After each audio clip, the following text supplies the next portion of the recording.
একটু জানতে চাই যে আসলে অপু অনেক ভালো গুণ রয়েছে অপুর, তার মধ্যে কি অপুর কোনো খারাপ গুণ আছে যেটা অপু চেঞ্জ করতে চায় কিন্তু পারছে না? নেগেটিভ সাইড 100% সেটা কি জানো? যদি মানুষকে ট্রাস্ট করি, যেটা আমি চেঞ্জ করতে চাই।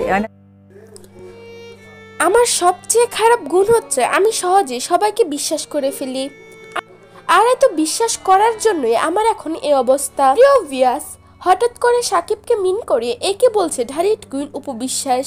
প্রিয় ভিউয়ার্স, তাদের মধ্যে আবারও কি হলো? এই বিষয়ে বিস্তারিত জানতে সম্পূর্ণ ভিডিওটি না টেনে দেখতে থাকুন। সম্প্রতি এক প্রোগ্রামে এসে আবেগে সব প্রকাশ করলো অপু বিশ্বাস। অপুর সবটা জুড়ে শুধু যেন সাকিব খান, আর তাদের ভালোবাসার একমাত্র স্মৃতি তাদের সন্তান আব্রাহাম খান জয়। আর অপু বিশ্বাসের একটাই আক্ষেপ যে সবাইকে খুব সহজেই অল্প সময়ে বিশ্বাস করে ফেলে। তার কারণ সাকিব খানকে বিশ্বাস করে ভালোবেসে বিয়ে করেছিল অপু বিশ্বাস। একটু মানবাভিমান করে সরে যেতেই অপুর জায়গাটা সাকিব খান খুব অল্প সময়ে অন্য একজনকে বসিয়ে নিয়েছে। এটা অপু বিশ্বাস কল্পনাও করতে পারেনি। এটা অপু বিশ্বাসের মনে খুবই আঘাত দিয়েছে যে তার প্রিয় মানুষটা তার জায়গাটা খুবই অল্প সময়ের মধ্যেই সে অন্য কাউকে দিয়ে দিয়েছে। এইসব বিষয়কে ইঙ্গিত করে অপু বিশ্বাসকে এসব কথা বলতে শোনা যায়।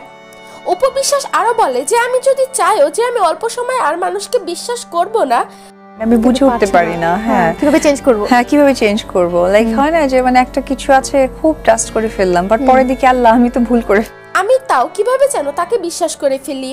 আর এই বিশ্বাসটা খুবই স্পেশাল একজন মানুষের ক্ষেত্রেই কাজ করে। প্রিয় ভিউয়ার্স, অপু বিশ্বাসের কথা শুনে আপনাদের কি মতামত সেটা জানিয়ে দিবেন আমাদের কমেন্ট বক্সে।